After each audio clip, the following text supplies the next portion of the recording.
Game on, everybody! The Nations Cup continues. We are in the group stage and we're just starting into it with Norway today going up against Russia in a best-of-3 series. All the matches in the group stage are best-of-3s. We have 4 groups in total. All 4 groups have 4 teams in them. And there is going to be some discrepancy in skill levels between the teams in the group stage. I mean, obviously, duh. With 16 nations participating, that is kind of unavoidable. At the same time, as mentioned before, we actually have now a schedule available if you guys want to try and catch the future games live, and not only as videos on YouTube. So you can head over to khaldor.tv and check the schedule out there. New website, and there's also a bit of additional info about the Nations Cup. For example, you can have a look at the groups and find out which nations are in which group to get a bit of an idea of who has to play against whom here. Norway against Russia is what we have now. Now, our first map, as you can tell, is Infernal Shrine, so Melganis gets banned out here.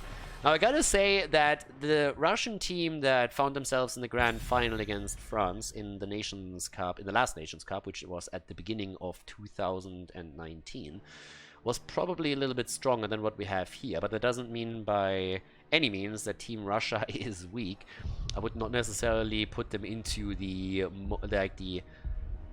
most favored spot, but we have some quite strong teams in general in the Nations Cup. Poland is incredibly strong. It's pretty much the old nothing left. The German team is so far looking pretty good too. France obviously out there. Sweden very strong as well. So we should get some incredible games actually. We already had Italy play against Belgium. I'm not going to spoiler you here, but that one was already in some senses a bit eye-opening. And there's our Johanna pick early on, Zeratul, and actually a lot of the very mobile and flexible assassins got banned out here with Alarak, Tracer, and Zeratul. So now Johanna coming in, and let's see what Norway is going to pull off here. They're a little bit a question mark in this series, honestly. I mean, when you think about really strong teams in Europe or nations, Norway usually doesn't really come to mind immediately. It's more so Sweden, kinda, who is the Korea of Europe, in my personal opinion. I mean, name one esports where Sweden doesn't have a good player or a good team. The guys are just insane. And then obviously you have the usual suspects, Poland, Russia, Germany, and France, who normally can field at least a couple of strong players too. I would say those are, in most cases, the nations that have the strongest players. With Germany, it's actually always a little bit weird, because even though they have a lot of players and they have really good esports infrastructure and there's a lot of organizations that come from Germany, when you talk about German players, they are probably not quite on the top level and always a little bit lower than other European nations. But at least in Heroes of the Storm, there's a lot of good German players out there. But we can talk about this also at another point. With that said, in comes Liming with Ana, so nano boost into Liming. See Garrosh together with Hanzo. I'm Kirby. Alright, Kirby. Yeah, good old Kirby. Rhaegar and Malthael banned out on the 3rd spot. Now on Infernal Shrines, I mean, Liming taking on Infernal Shrines this early on is actually a bit of a surprise. I really feel that you couldn't pick her a bit later, since she's not a priority pick on Infernal by any means. Obviously around the shrine itself with all those minions just flocking around there, you normally don't get as much value out of a Liming combo as you do on other maps. Doesn't mean she's unplayable there, but still. Oh, Anduin! What is this skin? Ugh, dude, come on. And Medivh by Impala. Okay. So they pick up Nicarda. They have the man with the hoodie. And let's see how the Russians are going to round out their draft.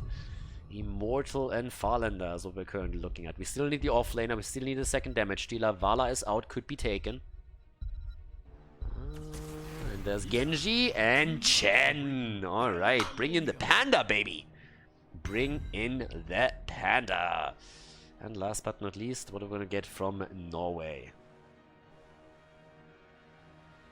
It's probably a little bit of a knowledge gap here on my end, but I don't even know what Norway is necessarily famous for. I mean, you look at Russia and you think about vodka and other shit immediately. Norway, I don't really know. Nothing really comes to mind quickly. Honestly, if I would probably go to Google search right now, it would be like, of course.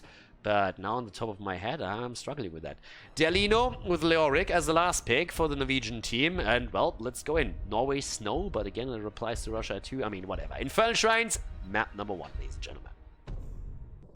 Game on, ladies! Norway against Russia. So apparently Norway is very famous for fish and oil. I mean, was it fish? I kind of forgot already about it. But yeah, either way, I mean, congratulations, boys. So the blue team with Garrosh played by On Spectrum, Shaltier on Anduin, Kirby on Hanzo, Impala on Medivh, and Derlino on Leoric. Whereas the Russians on the right side of the map getting advantage by playing in red color. Renella on Ana, Immortal on the Panda, Sir Ice Cream on Johanna, Falenda, Genji, the assassin guy, and Ninopi on Li Ming for the resets. Time to kill. Alrighty, horrible Russian accent comes through, but at that point, let's see who takes the lead. This is a best of 3 series, as I said before. All the group stage matches are best of 3.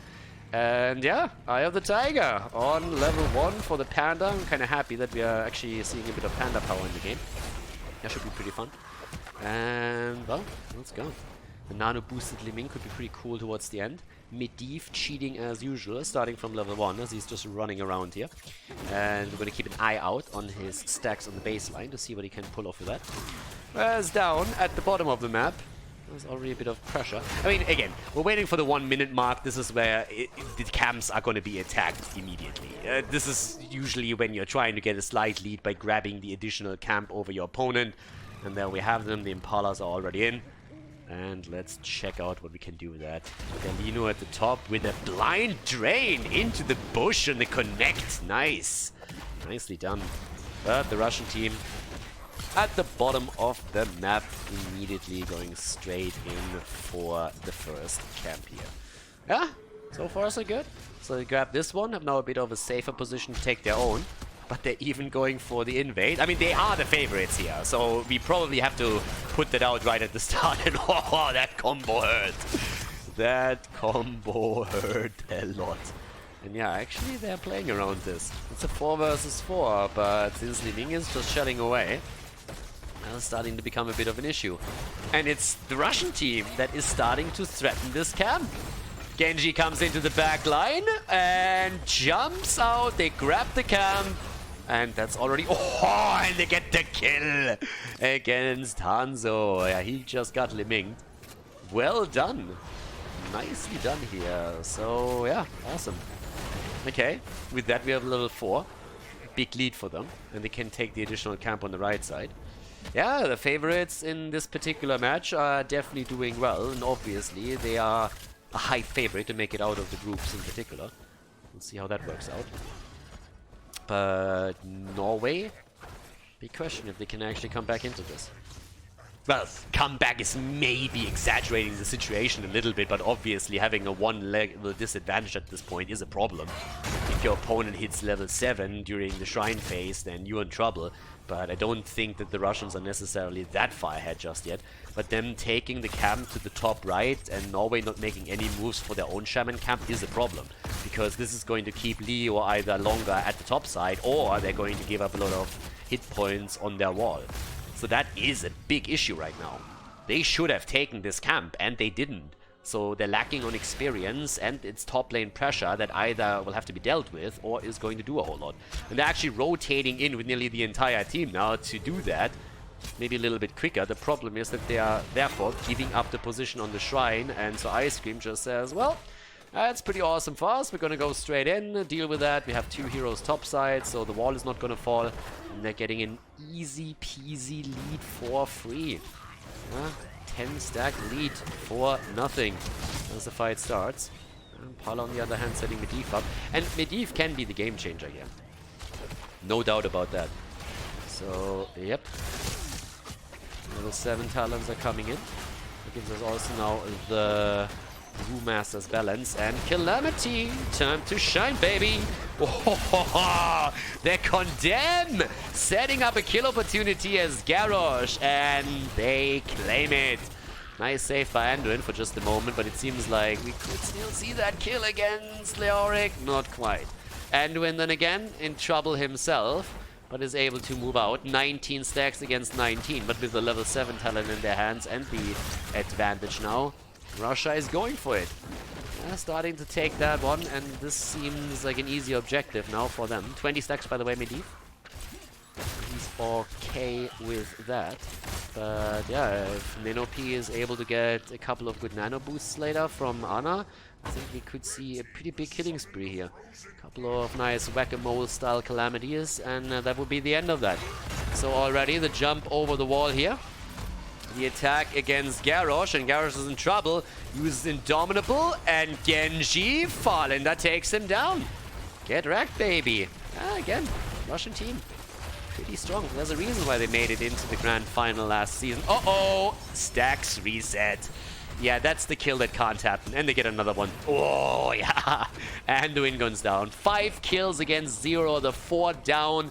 And a 2-level lead for the Russians. Damn. Yeah. They are crushing it right now. Again, the Russian team is a pretty powerful one. And they are showing that here from the get-go. Now, this is obviously a very, very different team than the last Russian team that we've seen in the previous Nations Cup, but still, these guys have already shown in these first 5 minutes that they definitely know what they're doing here, so it's going to be cool to see them up against other teams and how they measure up against them. So far, they are pretty much playing this more or less flawless. I mean, they really dominate the camps, they get the experience lead, therefore have a 2-level advantage over their opponent with heroics coming in. And it doesn't really seem like they are going to... they don't seem to be willing to give their opponent any kind of lead. I mean, just look at the camp over to the top left. They're invading that as well. It's the only thing that's up on the map. And with level 10 abilities, what is Norway going to do here? Nothing. Absolutely nothing. They can't. They have to wait for 10. They can't fight against heroic abilities without having the level 10 available. So, yeah, no chance for that. And the Russians are already looking at this and just saying, okay, boys, we got this. Let's go. Yeah, they're already planning the after party here.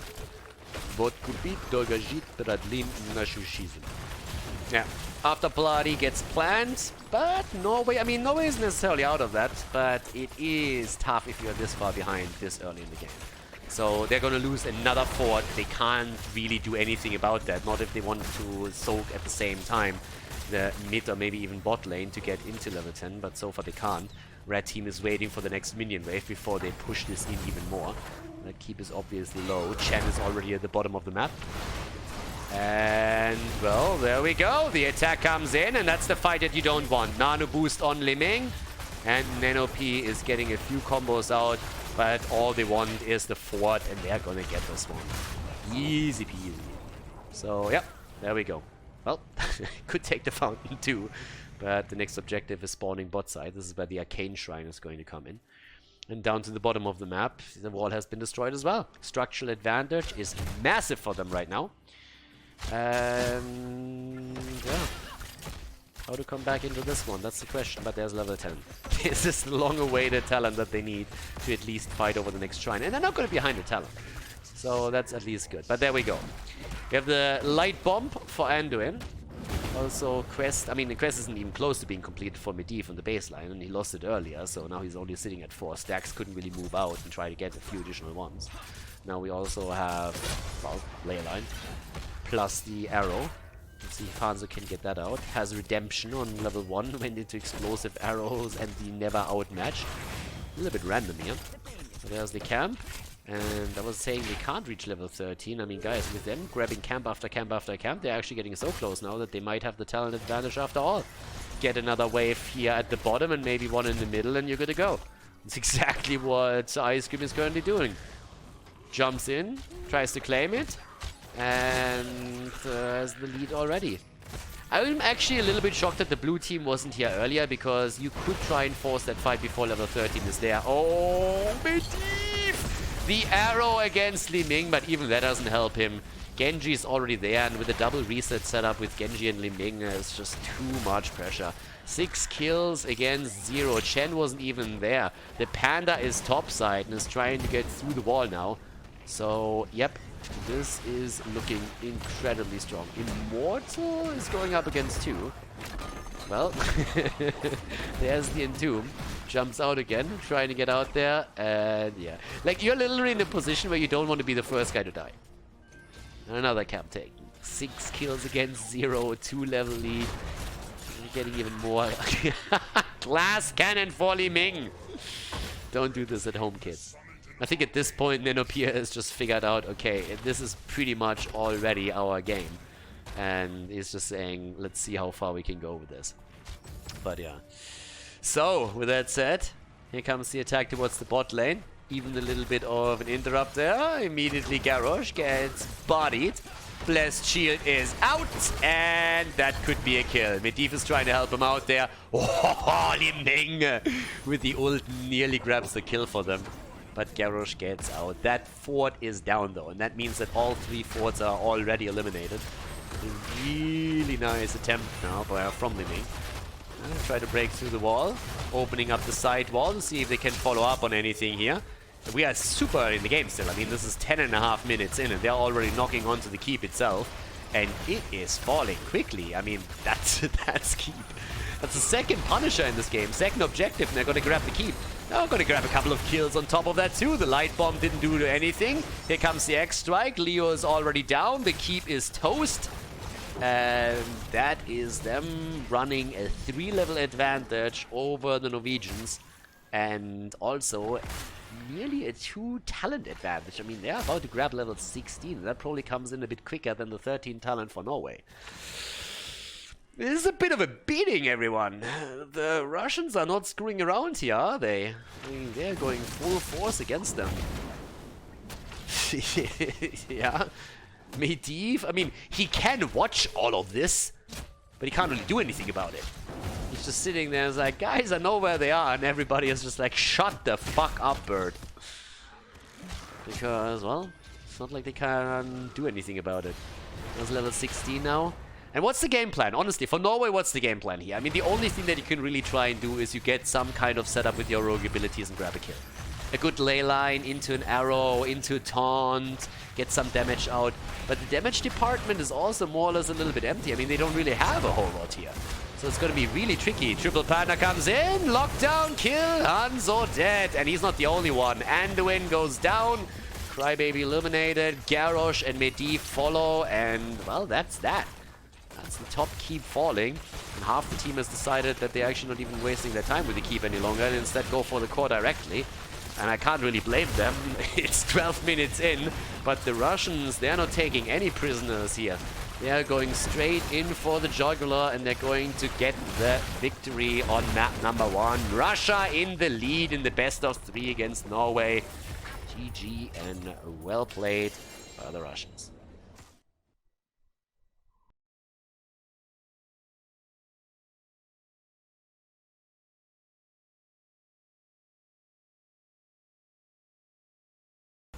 Game number 2, everybody! Volskaya Foundry is our map, and boy did the Russians go ham in game number 1. I mean, seriously, Russian team, there is this rumor out there that whenever they start in red, that they have a little bit of extra power, and I mean, there seems to be something to it. So whenever the Russians get the communist colors, they're going straight in for it. The interesting part to me is that now we also have Volskaya Foundry. I mean, there's 2 maps where traditionally you would expect the Russians to have a bit of an advantage. First of all, Alderek Pass, since it's obviously a winter map.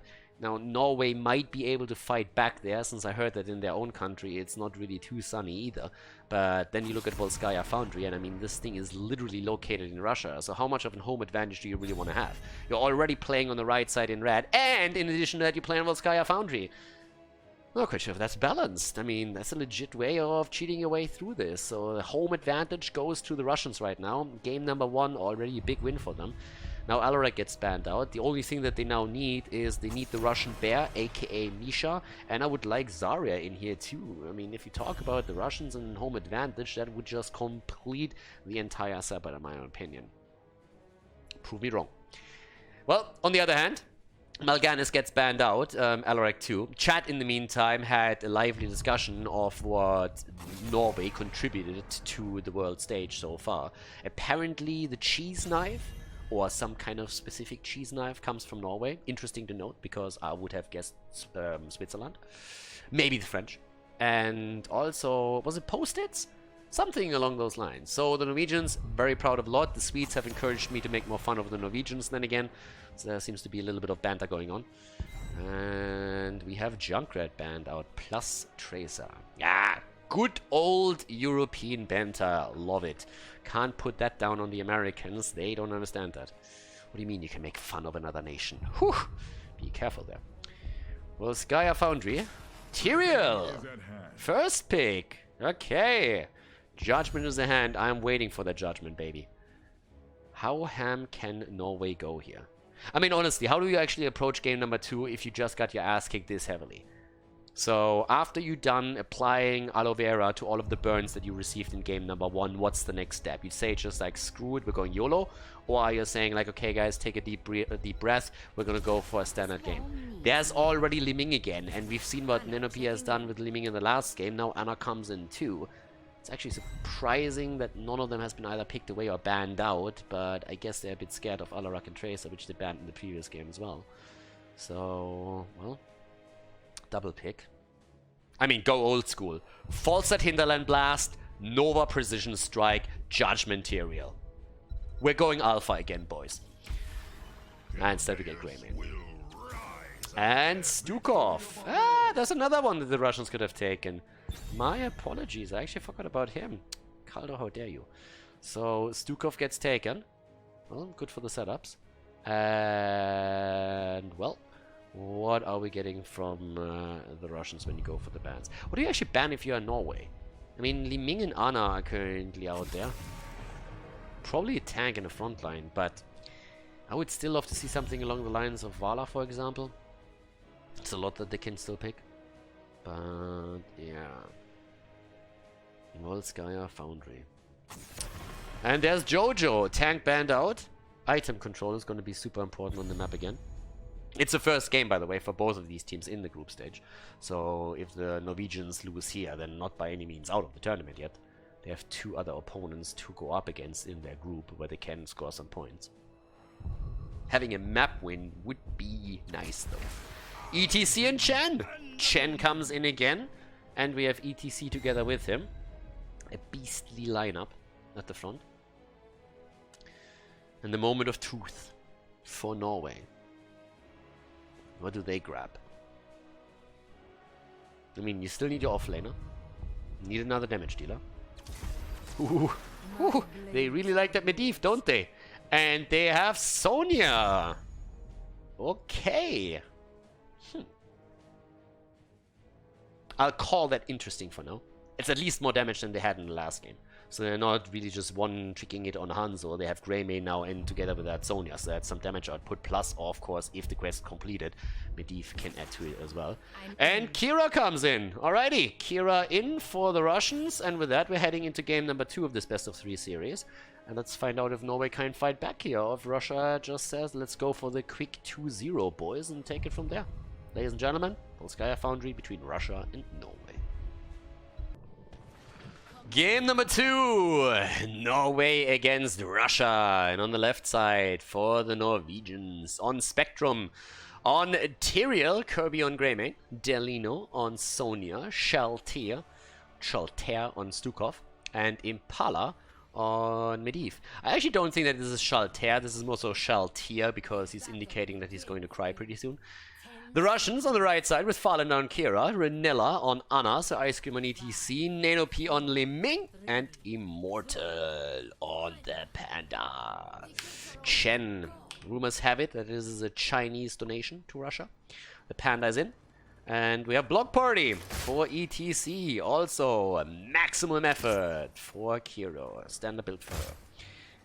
I'm a bit afraid to what exactly Farlander is going to be able to pull off with Kira here. I'm not gonna lie. That seems like something that could pose a problem to Norway. One of the things that they are heavily lacking is hard CC. They don't have a lot. They have a couple of tools that they can use. Silencer on Stukov. After the Virulent Infection on level 13, he has also a lockdown. But generally speaking, if you compare it to the CC on the opponent's side, Russia isn't running a whole lot more either, but they still have the ETC power slide, the sleep through Ana, and of course Chen can chip in later on too. So there's a bit more for them available here. And immediately they're going for the items. Item control is everything on this map, as we've been talking about nearly 100 times now. So they attempt to grab this as quickly as they can. And guys, this rotation towards the left side is a bit late. So they grab that. The problem is, I mean, they should still be able to take it, right? This one is taken early, but it's not gonna be a problem. It could have been, but yeah, it's not gonna be. If you have an invade, of course, from the opponent's team, that can be an issue. A bit of an attack against Impala in the middle of the map. But he's at least able to make it out. Yeah, he lost a lot of his stacks in the last game pretty early, and then because of the huge advantage and experience, there was pretty much no way for Medivh to get his stacks back. He literally couldn't really do anything in these fights, since they were 2 levels behind early on. That included heroic abilities, and that was a big issue. So now that we're having camps attacked already by the Russians, they're trying to apply some top lane pressure. There is still that healing beacon in the middle of the map on the support camp, which could be grabbed too. You know, 4 abilities are slightly quicker, and they're making exactly that rotation. With this, we have upstage, as usual. Dominance, also taken, and the red team, as they're taking their own camp, is currently abandoning this a little bit. Yeah, Medivh has sniffed it out, but the rest of the team just isn't here. So that's an easy second item for Team Russia, and the first support healing beacon taken. Level 4 abilities give us on the other side the Shot of Fury, plus Ice in the Dark. And everybody is gearing up for the first control point, just announced, and unlocking in another 30 seconds roughly. Immortal at the bottom of the map, still going on against Sonya here. Uh-oh. And Sonya has a problem, and a big one at that. Swing! Whee! And that's a kill. Oh, well, Medivh. Oh! Yeah, Kira is already starting to set the pace of the game here, isn't she? Yeah, Farlander is doing well with this. So they get the first kill just in time for the objective to spawn, so now they have a 5 versus 4 advantage, besides the fact that they're running an additional item. Also, with them taking this one early, another 40 seconds, and the next turret is going to come up. So, at this point, things are looking solid for the Russian team. Now, Nanopi is up at the top, and he's actually the one holding the turret. Medivh is sniffing out the little ETC trap at the bottom, but the camp is nearly taken down, and that would allow Li Ming to rotate back into the objective and help out here.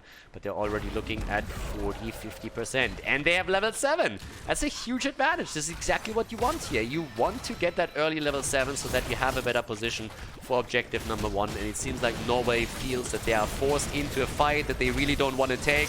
Here comes the attack, and Kirby is in trouble, barely saved by Stukov. Nope, scratch that. The damage over time from Ana is enough to drop him. Greymane is down, and he is in good company since Stukov dies a second later. So Ice Cream never really even tempted to go for his own item, and now they're stealing the camps away on the left side. Team Russia is in absolute full force here. They rocked game number 1, they're going into game number 2. And people say that the Germans don't have a sense of humor. I mean, just look at the Russians here. They are coming in, there's like no memeing, no nothing. They go in with near German efficiency, and they're saying like, ah, well, we don't really care, boys. We want to win this as quickly as we can. I mean, you don't really know why. Maybe Farlander has a hot date later on. But whatever it is, they are playing this incredibly well. Yeah, they're not lolling around here in any way. They have pressure at the bottom of the map. They have the Punisher or the Protector towards the top, and they did everything they needed to do. Wall is down, so is the Fountain. Everything else is a bonus. They have a 1 level advantage, and they're just saying, well, that's exactly what we try to accomplish here. So yeah, solid. I mean, honestly, a great setup from the Russians. At this point, I just want to see them also against other teams. But Norway seems to be a little bit outmatched. Uh-oh, Medivh! Ooh. Yeah, he gets away. Now, ETC obviously against Medivh is also quite nice because he can control the portal a bit better. But at this point, the one thing that gets controlled more so than anything else is the email server. No, sorry, the support cap at the top. We're going for that. And... oh, run, Tyrael, run! No cooldown. Ah, well. Okay, 30 stacks for Medivh. He might actually be able to complete this. The top fight usually goes... well, top fight, the top objective is usually fought over level 13 talents. They're even invading the opponent's camp on the top left! I mean, come on! No fucks given, they take it all. Yes, they have, of course, level 10, so that allows them to go for it, but I mean, seriously, they just have zero mercy here. Like, none whatsoever. They go in and they're just saying, like, this map belongs to us. You have nothing. They go in, 3 kills against 0, 2-level lead. They go for the 4. They've taken the camps away. They really don't care. It is incredible. Yeah, but that's how you have to play it here. Mercilessly, disciplined from start to finish. They did a good job in the first game, and take your wins where you can get them. Easy peasy. So the Russian aggression is there once more. And yeah, they're even invading over here. And you can see that Norway is absolutely intimidated, and for good reason. I mean, they literally don't know where to go right now. They have Medivh cheating the entire time with vision. But outside of that, they have little else. Already a slide in, push back, and Sonya in trouble just as level 10 comes through. There's the sanctification, and Sir Ice Cream might die. Sir Ice Cream goes down. Yes, Norway fighting back here. Medivh. Oh god, if Medivh dies, guys. He's on 36 stacks. Stukov is down, Medivh escapes, but Sonya and Greymane are also eliminated, and now it seems the end of Tyrael. 37 stacks. Impala at this point says Raven form, Raven form, Raven form, Raven form. Oh god, 7 kills against 1. I mean, at least they got a kill now. We have Leap. Oh, that's awesome. I like that we have Leap for the aggression and for the memes. I don't really think that it's going to do a whole lot of work for them, but still, 7 minutes and 50 seconds in. They also grabbed the quest completion for Medivh, so that's at least a little bit of a win. This time, no actual glass cannon. No, Li Ming is not... Li Ming is not joking around here. Last game, she said, okay, we're so far ahead, this is going to work out. But now with Leap taken and Greymane being in the picture, I'm just saying, yeah, maybe not the best choice here. 13 talents are there. That's a 2-level lead. Ana is the one taking the control over the point. Chen is still at the bottom of the map. As long as Sonya is here, that's no problem. The 4 versus 4 top side is still fine for them. There's also level 13 talents now with the Purifying Darts claimed by Team Russia and Ana. And they're zoning out as much as they can. Norway has a pretty difficult choice to make. Do they attack against the level 13 advantage, yes or no? They try to go for the quick kill, and they get it! Me likey! Yeah, we have a game on our hands. They're actually fighting into this heavily. There's the Polymorphos. They're trying to go for Chen. Attacking him. Didn't have the ult ready here either. And that was actually a nice move from Norway.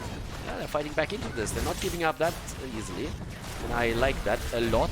Stukov, get the hell away from my support point. And unfortunately, Li Ming is just using this entire setup as an invitation to get a kill against Sonya. Here comes the triple panda, and that's a dead... Oh my god, a dead Stukov, a dead Tyrael.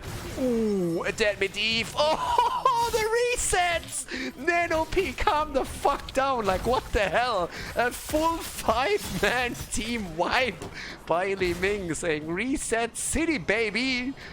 Oh, beautiful setup. We saw Zeratul in the previous match go ham in a couple of instances, but right now it's Li Ming who is just really bringing the resets to the maximum. Nicely done. 12 kills against 2, 3-level lead now. Items taken again. But holy shit, NanoP. The PogChamp Li Ming play is right there. The carnage. And the biggest problem for NanoP in that fight was the mana pool. At some point he said, he's like, whew, thank god this isn't the 6 versus 6 MOBA, because if it was, I would have run out of mana there. That was literally his biggest problem. The mana pool. Okay, so Chen's still bot side, Protector's already at the top, and they're like, guys, what are we actually going to kill here? I mean, we could go for the keep. Yeah, maybe go for the keep. Alright. Okay, let's see what they can grab. I actually don't think they can grab the keep. I mean, second Protector is usually not that strong. Chen was thinking about going for the fort at the bottom, but is now moving in too. And they're still trying to grab additional kills. Li Ming already with more damage to the top. Talking damage, how much does she actually have? 36,000. Compare that to the top damage dealer on the side of Norway. That's literally tripling his numbers. And they're getting that keep. They are grabbing it. They are grabbing it. Easy peasy lemon squeezy. There we go. What a game. Yeah, and they're looking for kills again. Nenopi is sitting tight. He's saying, like, boys, give me an opening, and I'm going for it. There's the sanctification on the ground. Is that right? And there's the leap. Is that a kill? Nenopi gets away. And oh my god! The 5-man mosh! Li Ming with the resets! Nenopi goes down! But a lot more heroes on the blue team will follow, I guess. Ana against 2. She gets the kill against Greymane, but loses out against Sonya. They were trying to go for another one. It's 2 kills versus 2. It's actually insane that they left Ana alone against 2. And at that point, Ana probably said, boys, leave it, it's fine. I got this. Got at least 1 kill. But a 5-man mosh pit. Holy hell. Apparently looking at the 5-man kill from Li Ming, and he just said, just you wait, guys. I got something up my sleeves too. The setups at this point. Absolutely insane. But alright. Let's see, there's the next... there's the next fight. They're trying to go for the quick gank. They might get Farlander here. Whee! Kira trying to make the play, and Farlander gets away for now, but I think eventually that has to be killed. Yep. Kira goes down. The problem is that everybody on the blue team is all of a sudden low too. 5 kills against 14. It's a bit more of a brawl than expected here. But they're making it happen. There's the kill against ETC, and in comes Nenopi. And I'm scared whenever I see that guy living right now. But I don't think that's actually... yeah, he can't get a kill there either. Or can he? Stukov got murdered for a second. Chen is still down. And Norway is fighting back. Norway is literally fighting back now. Yep. 7 kills against 14. They lost top keep. I mean, again, they're obviously still far behind. 2 levels behind, at least on the same talent before the next objective spawns. And, I mean, they still have the fountain at the bottom of the map, so that's something. They have the fountain, they have the fort, they're going for a few items right now, so they're trying to use that momentum that they just built to get themselves an advantage for objective number 3. And that's literally all they can do. I mean, seriously. There's very little else that they can pull off at this point. So, good for them.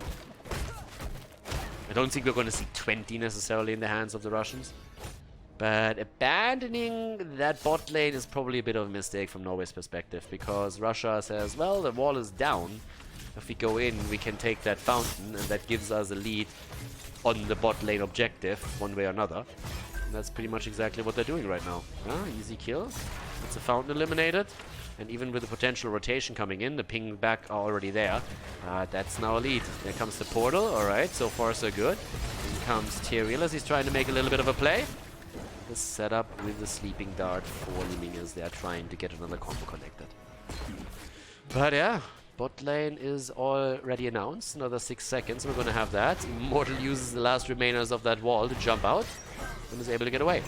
3 items in the hands of Norway. 2 turrets that they hold with this. But Kira is already taking that spot, and with only half a level missing until level 20, we're actually seeing Russia spreading out on the map. They're currently just trying to get the Storm Talent advantage after all. Okay. Let's see what we have at the bot side. Delino, yeah, I mean, they will get a slight lead, but the problem is they will have to face a level 20 advantage, and that's not the only thing, because with the top lane being attacked here, I could totally see them trying to make a play for core. With Li Ming now being in, someone has to move back, and at this point, all 4 of them. Okay, 2 cancelled. That's a little bit better, because now 20s are ready, and 1 catapult is all that was escorted in. Okay, so Ice Skim is already zoning that out. They apparently want to have another item too. They make the play for Stukov. Stukov is in trouble. Stukov is in a lot of trouble right now. Yeah, Sanctification even being used to help him out here. Objective is not being fought over yet. The problem is with only a level 18 on the board for the blue team, they have no hopes of grabbing 20 during any of these fights. So they have to fight. Oh, Mosh Pit got interrupted just as he was trying to go through with it. So Ice Cream, but the kill potentially against Stukov. Oh, Tyrael is low too. The combo of Li Ming this time doesn't connect, but they're chasing them down one after another. The portal barely helping them to get away. And, well, the item is taken. They actually got it here. Alright. I like the way that Norway is fighting for this. Norway is putting everything on the line here, and they have to. They are always engaging into fights that are really not favorable for them because they have no other choice. They're really forced into that. And now the claim on the objective, and that should be another protector. Chen is already working on the bottom fort, hoping that they won't even lose any hit points on the protector by claiming that early. They have some items now themselves, but not really a whole lot. It's a single turret that they're holding on to. But they're not getting any kills right now. They're trying to set them up, and so Ice Cream is coming in again. Mosh Pit is still ready. If he gets a Mosh Pit against anything here, that 1 kill, 2 kills is all that they honestly need to go maybe even for the core. Nano boost on Liming. Now they're firing away, and the protector is now about to be taken, but it's a 1 versus 1 situation with Sonya against Kira, and Sonya has asked for a bit more than she can handle, I think. Yep, that's a quick kill. Rest of the team was in a nice connect against Greymane too. Mosh Pit completely missing, but they still have the damage output against... Yeah, Medivh gets zoned out. That's exactly the zone control that I talked about earlier when you have a portal up. Tyrell at least has this, but Kira goes down. That might be a small ray of sunshine at the end of that tunnel. A little bit of a glimmer of hope. That small light you can see when you move through that. With Kira taken out, they maybe have an opportunity. But now, they're moving through the middle for another keep. 21 is there, 17 kills against 8, and it seems like they're going to go for the core directly, aren't they? Yep, they move through. There's only 2 heroes alive. Greymane and Tyrael. Sanctification is already out, and yeah, that that protector is going to rack them completely. Russia wanted the 2-0 victory, and they look like they are going to be able to grab it right now. Yeah, Minop comes in. Even if they kill him, that doesn't mean anything anymore. There's a quick leap attempt, but that core is down, and that is game. Team Russia with a convincing 2-0 victory over Norway in their first game of the group stage. GG and well played. Hey guys, thanks for watching today's video, and I hope that you enjoyed the match and the commentary. The remaining time of the video has been added to protect against spoilers caused by the length of the video itself. But please keep in mind, though, that this does not only mean more work for me, but also has a negative impact on the popularity of the videos and the channel because of YouTube's algorithms. It would be greatly appreciated if you'd consider supporting the channel and help me to continue the daily esports coverage by clicking the join button below the video or supporting me through the Patreon page linked in the video description. Thanks a lot for the support, and see you guys next time.